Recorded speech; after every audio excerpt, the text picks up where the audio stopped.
kalau sekarang kan semua orang banyak pakai DeepSeek, ya kan? Pakai DeepSeek, pakai ChatGPT. Data kita kan keluar kemana-mana, ya kan? Nah, kalau semua orang menggunakan itu, data kita keluar. Nah, kalau kita nanti sahabat AI ini sukses, kita tidak perlu mengirim datanya ke DeepSeek, tidak perlu mengirim datanya ke ChatGPT, ke Mini, bisa digunakan di dalam negeri, maka kita bisa mempertahankan kedaulatan negara ya, kedaulatan ya data atau cyber di Indonesia. Ya itulah salah satu langkah strategis yang memang perlu diambil oleh pemerintah.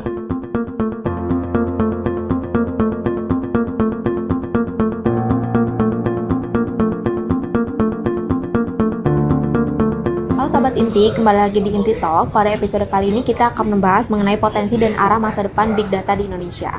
Oke Pak, kalau misalnya kita melihat ke depan, tentu kita penasaran nih Pak, sejauh mana Big Data ini bisa berkontribusi terhadap perekonomian di Indonesia. Betul. Nah, kalau misalnya menurut Bapak sendiri, bagaimana sih Pak potensi kontribusi ekonomi dari sektor Big Data di Indonesia saat ini Pak? Ya oke, kita melihat data dari IDC ya.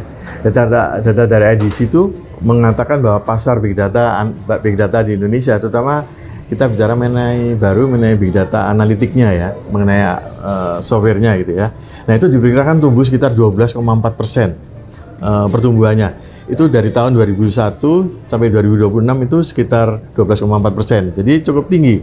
Bandingkan saja sama GDP kita sekitar 5% kan gitu. Nah itu bisa mencapai sekitar 1,3 miliar US dollar tahun 2026 ya. Atau kalau 2024 ya kan itu sekitar 1,03 miliar atau sekitar 17 triliun ya. Sekitar 17 triliun. Ini data dari IDC. Nah, kemudian pertumbuhan ini sektor mana aja ya yang cukup besar ya, yang menjadi dominan. Itu perbankan. Itu sekitar 25% di perbankan. Kemudian 20% di telekomunikasi. Dan di pemerintah itu sekitar 15% ya, government spending atau pengeluaran government. Nah, sekarang kalau kita bicara mengenai infrastruktur data, ya kan? Tadi kan kita bicara mengenai big data analitiknya. Nah, kita bicara mengenai infrastruktur datanya, itu kita bicara mengenai cloud, kita bicara mengenai data center, kemudian AI factory tadi ya, AI factory. Nah, ini investasi data center di Indonesia itu diperkirakan sekitar 3 miliar US dollar atau sekitar 51 triliun pada tahun 2025. Ini juga data dari IDC. Ya, kemudian ini belum kita masukkan investasi dari Microsoft yang tadi ya, yang nanti sebentar lagi data centernya akan ada di Bekasi ya, di Bekasi. Juga di Jawa Beta ya. Ya, kemudian juga investasi dari Taiwan di Batam itu juga luar biasa. Tadi kan kita bicarakan ya, sekitar 12 megawatt. Itu juga pembangunan bukan data center yang konvensional ini. Kita bicara mengenai data center AI atau yang memanfaatkan banyak GPU. Nah, kalau kita lihat juga dari masyarakat, itu sekitar 60% dari organisasi di Indonesia itu mulai mengadopsi cloud. Ya. Jadi cloud ini menjadi cukup populer juga ya, digunakan oleh masyarakat gitu ya. Kemudian kalau sekarang kita lihat pasar dari big data ini kita bandingkan dengan GDP, memang tidak terlalu gede, sekitar 0,1% gitu ya dari GDP kita. Tapi pertumbuhannya 12,4%, jadi tinggi sekali. Kita bandingkan tadi lagi dengan pertumbuhan GDP kita kan dari pemerintah kan sekitar 5% ya. Jadi cukup tinggi gitu.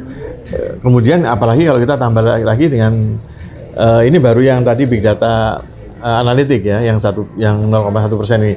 Apalagi kalau kita tambahkan dengan data infrastruktur tadi ya, dengan data center, kemudian dengan cloud. Nah, itu menjadi lebih tinggi lagi gitu. Jadi itu mungkin kalau kita lihat mengenai potensi kontribusi dari ekonomi dari big data terhadap ekonomi Indonesia. Jadi ya, bisa dibilang cukup pesat gitu ya, cukup tinggi. Iya, perkembangannya cukup pesat ya.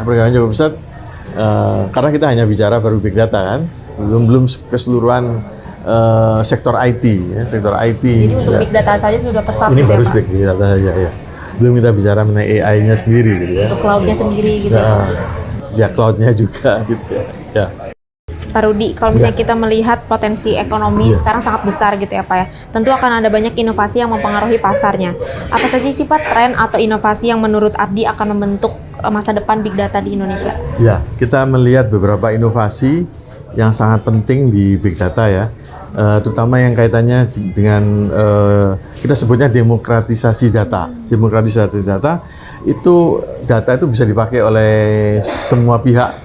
Jadi kita bicara mengenai inklusivitas AI, inklusif AI. Jadi AI juga buat masyarakat bawah, UMKM, bukan hanya sektor perusahaan yang high tech atau yang besar gitu ya, tapi ke arah bawah, semua kalangan ya. Jadi jadi arahnya tuh sangat inklusif ya.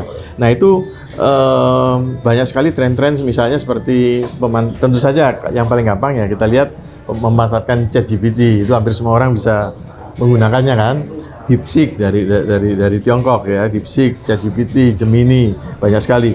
Kemudian dari Google juga ada ya tadi Gemini itu ya. Ya jadi ini adalah tools murah yang bisa digunakan oleh UMKM untuk mereka memanfaatkan AI gitu ya. Nah, di Indonesia sendiri itu ada namanya Sahabat AI. Jadi AI yang menggunakan dataset dari Indonesia, kemudian nanti kita bisa bahas mengenai ini. Jadi ini didukung oleh perusahaan-perusahaan di Indonesia seperti terutama GoTo Gojek ya. GoTo Gojek didukung oleh Nvidia dan universitas-universitas. Karena apa? Karena Sahabat AI ini kan seperti DeepSeek ya, seperti DeepSeek. Nah, DeepSeek itu kan datanya gede banget. Atau ChatGPT itu datanya besar banget. Sehingga mereka harus kolaborasi dengan universitas-universitas di Indonesia. Karena Sahabat AI ini fokus pada AI yang ada di Indonesia. Ya, jadi seperti itu. Itu baru kita bicara mengenai demokratisasi AI. Nah, salah satu dari demokratisasi AI ini adalah Bank Indonesia. Bank Indonesia itu cukup kreatif dengan memanfaatkan QRIS ya, QRIS. Ya, QRIS ini adalah sebetulnya QRIS itu kan ya semacam barcode ya. Dan mereka itu kita bisa membaca itu karena ada satu teknologi namanya itu teknologi visual yang memvisual untuk bisa melakukan recognition, untuk bisa mengerti kode-kodenya kan, jadi pattern yang ada di. Nah ini nanti digunakan untuk ke arah menjadi supply chain dari teknologi fintech ya, sehingga merchant atau bahkan sampai ke pedagang-pedagang kecil udah mulai pakai QR ya, jadi mulai canggih juga ya, mulai pakai itu salah satu prakarsa dari BI. Sampai akhirnya itu Visa, Mastercard, kredit card itu merasa terancam. Oleh karena itu pada waktu perang tarif ini dengan antara Indonesia dengan ya sebenarnya Indonesia dengan China, tapi Indonesia kan juga ikut ya, terbawa juga. Nah di situ kan Presiden Trump atau pihak Amerika tuh ingin minta supaya QR code ini perkembangannya jangan dihambat itu. Jadi tapi kan kita nggak mungkin. Ini adalah salah satu solusi AI yang sangat inklusif ya. Jadi masyarakat sampai bawah pun sekarang memanfaatkan QRIS ya. Jadi ya inilah salah satu teknologi yang penting dari artificial intelligence. Kemudian juga sovereignty. Sovereignty itu artinya kedaulatan. Jadi kedaulatan data itu penting. Jadi kalau oleh karena itu pemerintah membangun data center nasional ya, PDNS 2. Nah, tapi sayangnya kan PDNS 2 ini kan kena hack ya barusan ini. Jadi ada kemungkinan hackernya ini adalah kelompok-kelompok yang mungkin tidak suka Indonesia sukses dalam hal data center pemerintah untuk mengkonsolidasi data di pusat data nasional ini gitu ya.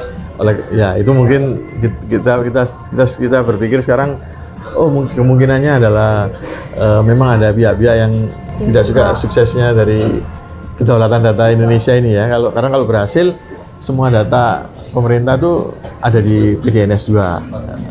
Jadi seperti itu. Tapi apakah sekarang yang dihack itu sudah ini belum Pak? sudah bisa lagi gitu Pak? Kan Iya, memang sekarang dalam proses. Ya itu, makanya itu. Memang ini juga kesalahan dari pemerintah ya. Jadi pemerintah kita itu memang kurang siap sebetulnya ya, kurang siap. Semestinya itu suatu investasi pusat data nasional itu masalah security itu menjadi hal yang utama penting, gitu Pak? ya sangat penting sekali. Makanya itu tantangan salah satunya adalah keamanan data. Karena ini andalan utama suksesnya satu proyek big data kan. Nah, semestinya kan kalau pemerintah misalnya pada waktu itu membangun pusat data nasional ini hati-hati, tidak terkena hack gitu ya, mungkin bisa berkembang sekali ya, apalagi jadi kita bisa mempertahankan kedaulatan data. Sekarang kan orang jadi ragu-ragu, banyak misalnya imigrasi yang salah satu yang menjadi korban hack gitu ya. Mereka kan sekarang juga kadang-kadang berpikir apakah pemerintah ini sudah siap belum sekarang gitu ya, seperti itu. Oke Pak, kalau begitu untuk mengoptimalkan potensi tersebut, menurut Bapak langkah strategis apa sih Pak yang perlu diambil baik oleh pemerintah ataupun dari sektor swastanya sendiri Pak? Ya, kita ambil contoh pertama kita bicara mengenai kedaulatan data gitu ya, kedaulatan data. Kedaulatan data artinya datanya kan harus di Indonesia ya. Salah satu inisiatif tadi dengan pusat data nasional. Kemudian dan memang terutama diprakarsai oleh Bank Indonesia dan OJK. Itu mereka ingin supaya dan mereka mengharuskan semua bank itu data-datanya kalau bisa jangan di luar negeri, harus di dalam negeri. Nah, ini salah satu inisiatif yang bagus dari pemerintah. Kemudian tadi kita bicara mengenai inisiatif QRIS ya. Lalu juga aplikasi. Jadi tadi ini kita bicara mengenai data. Bagaimana dengan aplikasi? Juga aplikasi misalnya aplikasi QRIS tadi, lalu aplikasi Sahabat AI ya kan. Itu Sahabat AI itu mendorong atau membangun semacam DeepSeek versi Indonesia ya kan. Sehingga kalau sekarang kan semua orang banyak pakai DeepSeek ya kan, pakai DeepSeek, pakai ChatGPT. Data kita kan keluar kemana-mana ya kan. Nah, kalau semua orang menggunakan itu, data kita keluar. Nah, kalau kita nanti Sahabat AI ini sukses, kita tidak perlu mengirim datanya ke DeepSeek, tidak perlu mengirim datanya ke ChatGPT, Gemini, bisa digunakan di dalam negeri, maka kita bisa mempertahankan kedaulatan negara ya, kedaulatan ya data atau cyber di Indonesia. Ya, itulah salah satu langkah strategis yang memang perlu diambil oleh pemerintah. Kalau misalnya sejauh ini Pak, perkembangan Sahabat AI ini udah sampai mana sih Pak? Ya. Pembentukan Sahabat AI? Saya dapat informasi dari Kementerian Keuangan. Mereka sudah mulai memanfaatkan Sahabat AI. Karena biar bagaimanapun juga masih lebih murah ya. ChatGPT itu mahal sekali, jadi perhitungannya itu untuk melakukan analisa itu karena datanya gede-gede ya, datanya besar dan membutuhkan data yang besar sekali kan. Nah, oleh karena itu melakukan pelatihannya itu mahal sekali ya. Apalagi ChatGPT itu mahal sekali. Lalu kalau mau lebih murah lagi kita menggunakan DeepSeek. Dan sekarang mereka lagi mencoba menggunakan Sahabat AI. Berarti artinya sudah mulai bisa digunakan. Mulai bisa digunakan ya. Saya dengar sudah digunakan oleh Kementerian Keuangan ya, Kementerian Keuangan. Tapi mungkin Sahabat AI ini belum disosialisasikan gitu Pak ke masyarakat. Iya, betul. Jadi pada waktu Jensen Huang datang ke Indonesia, mereka mengadakan acara namanya AI Day. Itu mereka meluncurkan Sahabat AI ya. Barusan tahun lalu kan, November tahun lalu. Ya, itu mereka meluncurkan Sahabat AI ini kerjasama dengan antara Nvidia, sampai Nvidia bosnya datang, CEO-nya ke Indonesia, Jensen Huangnya sendiri datang, kemudian dengan Indosat Lintas Arta, karena Jensen Huang datang ke Indonesia karena investasi dari Lintas Arta ini gede sekali, ya mereka menginvest ratusan GPU. Ya, oleh karena itu sampai Jensen Huang mau datang ke Indonesia, mereka untuk dan salah satunya itu bicara mengenai kedaulatan data tadi. Oke Sahabat Inti, tadi kita sudah membahas mengenai potensi dan arah masa depan Big Data di Indonesia. Untuk episode selanjutnya kita akan membahas mengenai urgensi pembentukan lembaga PDP. Jadi sampai jumpa di episode berikutnya.